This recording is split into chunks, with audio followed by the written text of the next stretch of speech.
Greetings and salutations from your American truck driver. This is Chris Babylon. And today I'm going to be talking about something a little bit different.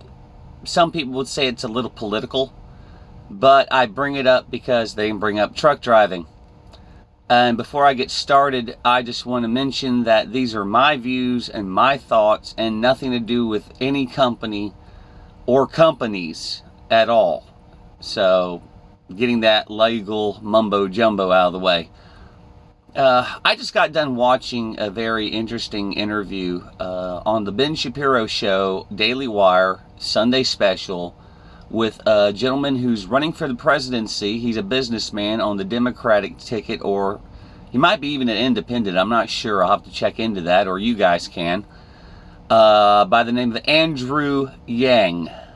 And I bring this up because he mentions truck drivers as his go-to for an example in his books and talking to Ben Shapiro on the Daily Wire. It's episode 35 if you guys are interested in watching it, and it's pretty good watch actually. I got a beef to pick with both of them. I really do. So, here we go.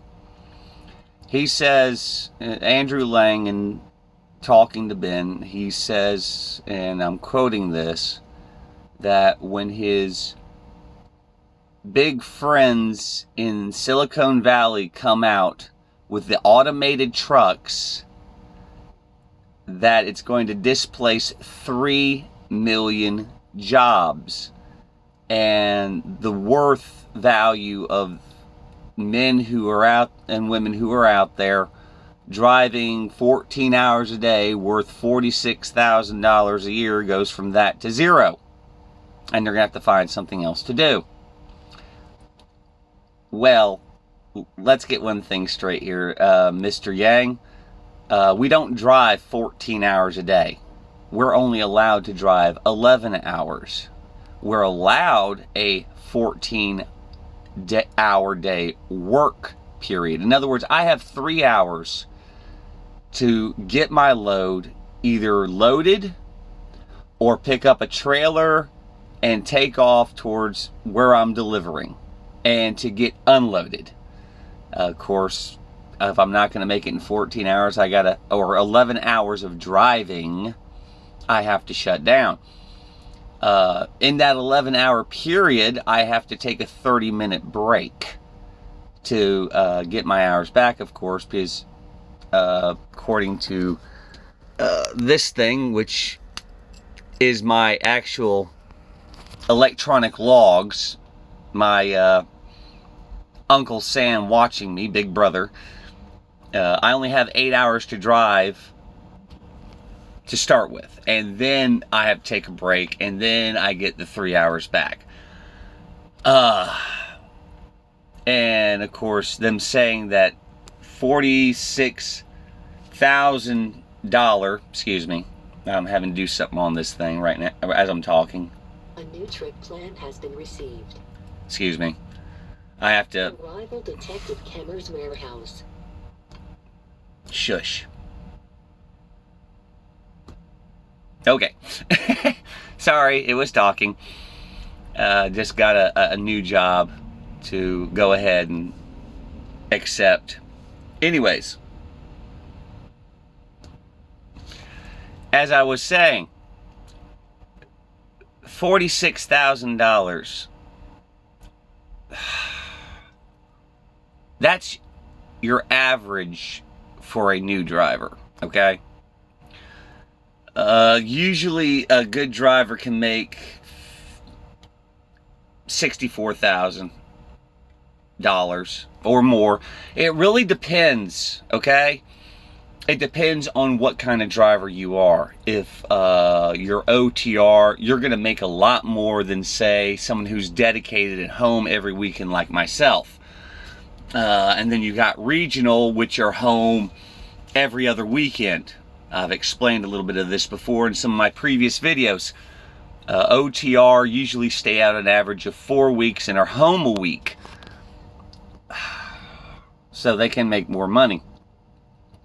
Now, a lot of people don't realize this, and I've done a lot of background history into truck driving.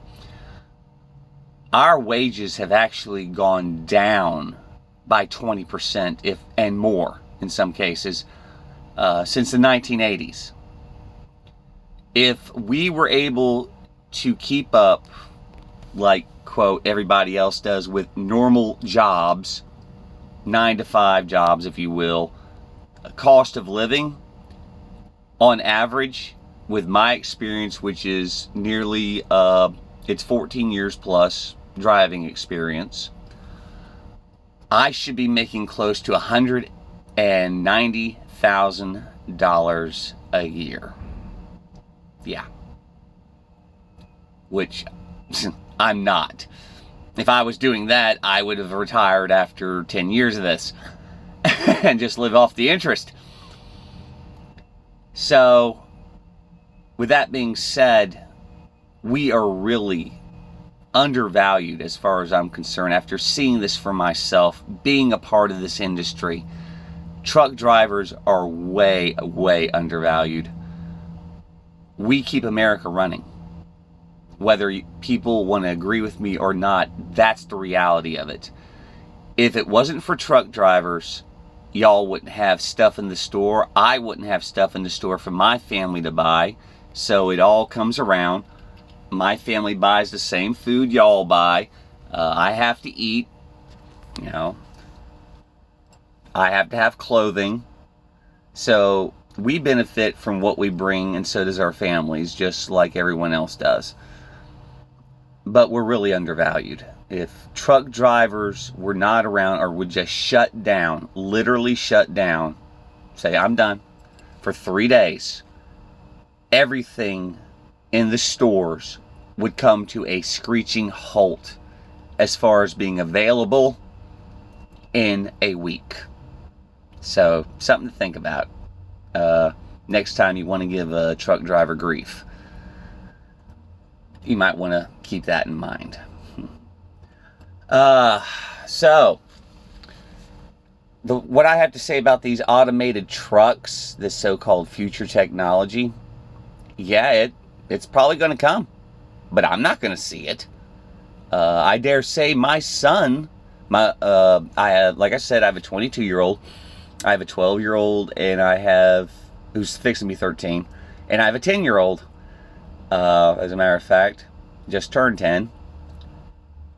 And I dare say that it might be seen, a prototype might be seen by the time my 12-year-old gets in his 20s. So, because you're talking about a AI that's going to have to make on-the-spot decisions.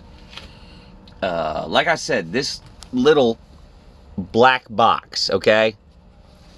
Those are my jobs, but that's also my navigation, any kind of information that will be needed for an automated truck will have to come through something like this. And I don't think they can make it.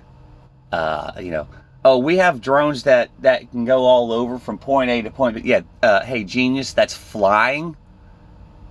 That's over trees, that's around mountains. You can skim buildings, make a certain path, okay? That doesn't deal with construction. That doesn't deal with wrecks. That doesn't deal with a mapping system that is out of date constantly, all right? These navigation programs can only, on average now, give you an idea. Some of you know about Google Earth, and some of you have seen them on the roads with their vehicles, and they have these big antennas, and they scan everything around, and they follow the highways and the intersections and all that. But what people don't seem to realize is that information, by the time it gets to you on these navigation computers, is already 5 to 10 years old, okay? In between all that, you have road construction, you have new construction, which means you have exit ramps updated. You have highways that are updated, which puts these mapping systems already out of date twice over. I'll give you a perfect example. Just north of Montgomery, Alabama, on 85. If you ever go through there, check out one of your navigation computer programs in your phone, or on one of these McDonald's or whichever one you use, okay? And you will see that there is this overpass with 2 exits. Looks almost like a cloverleaf, okay? If you will look on there to this day, and this was done like, I believe 9 years ago, it used to be just an old crossroad. And it still shows up as a crossroad instead of these exit ramps. So, something to think about. What's this AI going to do when it sees this? Huh? Is it going to follow the old crossroads? You know, this is something people got to realize. They're going to have to work this out. You're going to have to work out a AI program that's going to instantaneously be able to deal with a construction site that's right there on the spot, that was just put up that morning, or an accident or road damage because of weather. So I don't think it's going to happen in my lifetime. I really don't.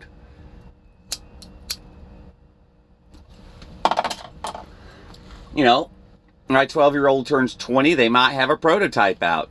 But this is a lot of stuff that they're going to have to realize. You have a human, me, behind the wheel of this thing, you know, and I can make on-the-spot decisions.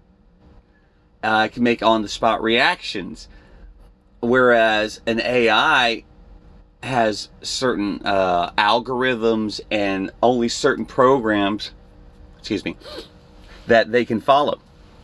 So a lot of stuff to think about here. And that's my beef on that point. Now, my second point, Ben Shapiro was talking about, well, these small towns are dying and people just need to up and move. The get up and go pioneer spirit. Just you're gonna have to follow the jobs. Well, Ben, I got a beef with you on that one. We can't all just up and move and do that. We have investments in these small towns. We have family investments. We have friend investments. We have church, spiritual investments. We have volunteer investments. I volunteer at my church. You know, I help out with cleaning yards. I have a home I bought, thank you very much, in a small town. What am I supposed to do? Just put it on the market where no one's going to buy it, number one, because quote unquote small towns are dying, and then just move my entire family to a big city? I don't think so.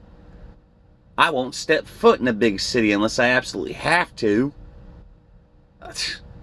You take small town people and you put them in a big city, and you want to watch crime rates explode, okay?